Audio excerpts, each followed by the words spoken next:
Ekta Sharma was born in Gwalior in 1990. Ekta earned her BFA Painting and MFA Painting from Government Institute of Fine Arts, Gwalior. Ekta says, thoughts have no physical appearance, no color, and are transparent. Like air, you can feel it and you can express it.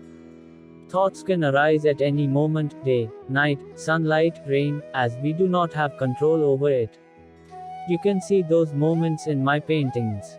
Shapes have entanglements of day and calmness of night. I am continuously moving along with new thoughts, new time and new dreams. Layer by layer, at the surface of colors, there is me and my form as transparent. You will find me and my abstract thoughts at the surface of colors when you view my paintings. My approach is completely contemporary. Neither time stops nor I. My artwork goes on along with the time. Ekta uses pointillism to express and create. The artworks effervesces the soul of the viewer, absorbing into its labyrinthine whirlpool-like mystery. The artist conveys the complexities of emotions and thoughts that are always changing, and change is a constant in life, which is very dynamically depicted by Ekta here. Aesthetic and intense, the artist validates that patience develops excellence and achieve the highest if persevered. Ekta's palette substantiates the above statement. Using cool hues, whites and darks, simplified geometric forms which dissolve as organic forms at some point, vanishing as formless into the space, the movement and depth created by the perspective and composition will capture the viewer's senses and beyond. One will pause to appreciate the aesthetic simplicity of what is presented at that moment. Cryptic nature muses in a mellow manner to those who listen in silence the deepest of the secrets it enfolds in its eternal boom. A virtuoso in abstract, pointillistic expression, Ekta's works of art vibrates with energy, entrancing the viewer into its lyrical vortex. मैं Ekta Sharma thanks बोलना चाहूँगी हिना जी को, जिन्होंने अपने मंच पे मुझे आमंत्रित किया अपनी कला को दर्शाने का और अपनी कला के ऊपर अनुभव बताने का। सबसे पहले मैं अपने बारे में बताना चाहूँगी। मैं ग्वालियर से हूँ और मैंने अपनी कला की शिक्षा भी ग्वालियर से ही की है। और कॉलेज की कला की शिक्षा के दौरान ही मुझे एहसास हुआ था कि मुझे कॉलेज फ्रीलांस करना है। कॉलेज ख़त्म होने के बाद ही मैं फ्रीलांस में ही कदम रखा था। तो कला की शिक्षा लेते ही समय थोड़ा सा एहसास हुआ कि एब्स्ट्रैक्ट ही करना मैंने शुरू कर दिया था, लेकिन क्यों कैसे इसके जवाब मेरे पास नहीं थे। उसका सबसे बड़ा कारण ये था कि सिर्फ एहसास था कि आपको एब्स्ट्रैक्ट करना है, फ्रीलांस में आपको जाना है, उसी रास्ते पे चलना है। उसका सबसे बड़ा ये कारण था कि परंपरा ही सबसे अच्छा सही शब्द होगा कि जब आप ऐसे एटमॉस्फेयर में रहते हैं जहाँ आपको ऐसी चीज़ें बताई जाती हैं, चाहे आपको स्कूली शिक्षा में हो या कला की शिक्षा में हो या आपके आसपास के की कला एक आज़ाद है। कला के कोई लिमिट्स नहीं है, कोई बाउंड्री नहीं है, उसके ऊपर कोई क्वेश्चंस नहीं होते हैं। सिर्फ ये चीज़ बार बार उस वक्त निकल के आ रही थी कि कला के लिए कुछ क्वेश्चंस नहीं है।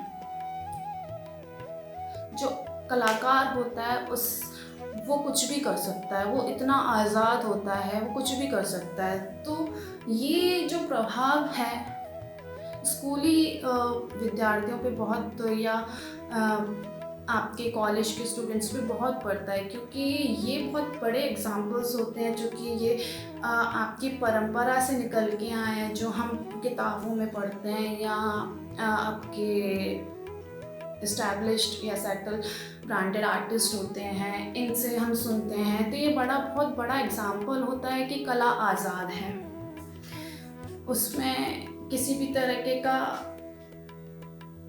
कोई बाउंडेशन नहीं है। आप अपने अंदर को इतना आज़ाद कर लेते हैं, आप कुछ भी बना सकते हैं, कुछ भी कर सकते हैं। मैं अपने काम के बारे में यही समझती हूँ कि जब 8 साल की जो मेरी जर्नी थी, जिसमें कोई भी सवाल नहीं मिल पा रहे थे मुझे अपनी कला से, तो ना आपका व्यक्तिगत उससे रिलेशन था या आपका कोई इमोशंस था, कोई कॉन्सेप्ट नहीं बन रहा था, तो खुद से एक सवाल किया कि है क्या ये चीज़। तो आप जब अब कुछ भी कनेक्शन नहीं है तो उससे कुछ तो होगा। आप बना रहे हो, इतना अभ्यास करो, जो कि आप 7-8 साल से एक ही चीज़ पे काम कर रहे हो। तो सबसे बड़ा समझने वाली बात है कि आप जिस परंपरा में जकड़े हुए हो, जिस सत्य में आप जकड़े हुए, आपको उसको तोड़ना पड़ेगा। तो फिर मैंने अपने कुछ अनुभव के अलावा कुछ चीज़ों पे गौर करना शुरू किया। अनुभव मेरे पास इतना नहीं था, लेकिन अनुभव से पहले की जर्नी, जहाँ आप पैदा होते हो, वहाँ से आपका जीवन स्टार्ट होता है। यानी आपके जन्म से, आपके जन्म के दिन से, आपके जन्म के समय से, मतलब उस चीज़ को आप शून्य से स्टार्ट करते हो अपने जीवन को। तो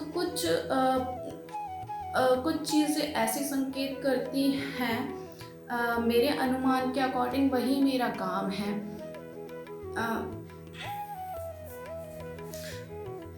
मैं अपने काम के बारे में बात करूँ तो कुछ ऐसे गणित हैं,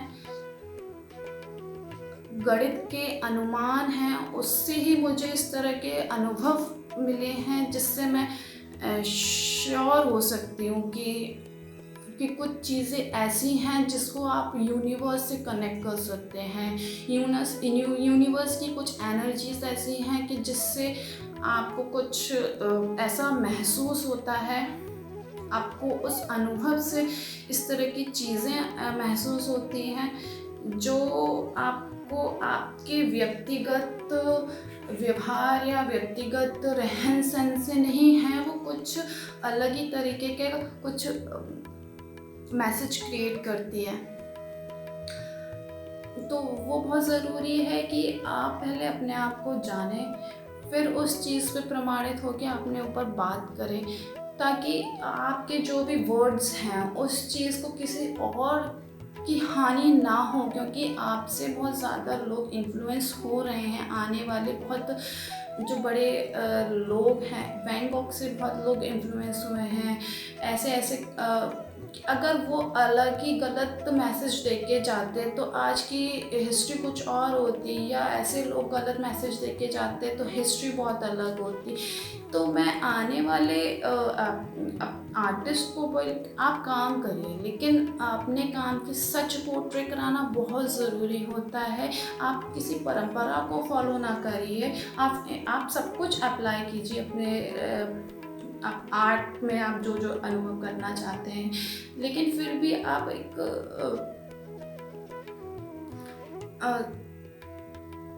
सच जानने की ज़रूर कोशिश करिए, क्योंकि यूनिवर्स आपके अंदर है। अगर आप वो चीज़ बिलीव करते हैं अपने अंदर, ऐसी कुछ चीज़ें, अगर फॉर एग्ज़ाम्पल मैं अगर बोलूँ कि अगर कोई कलाकार अगर फूल बनाता है, अगर फूल में बिलीव करता है, एक्चुअली अपने आप से क्वेश्चन पूछना चाहिए कि बिलीव करता है तभी बनाए, या बना रहा है उसके बारे में स्टोरी पोर्ट्रे कर रहा है, तो वो प्रमाणित होनी चाहिए कि उसका और फूल का संबंध क्या है, या ऐसा क्या है उस बीच में। वो चीज़ें होनी चाहिए ज़रूर कि उस चीज़ को आप आगे बता सकें। नहीं तो आप अभ्यास करिए, क्योंकि अभ्यास करेंगे, आप अनुमान लगाएंगे अपने ऊपर या अनुभव करेंगे, तो आपको अपने बारे में ज़रूर मालूम पड़ेगा। लेकिन आप अलग रास्ते पे चले गए, वहाँ से निकलना सालों साल लग जाते हैं उस चीज़ के लिए। तो मैं बस यही कहना चाहूँगी। शुक्रिया।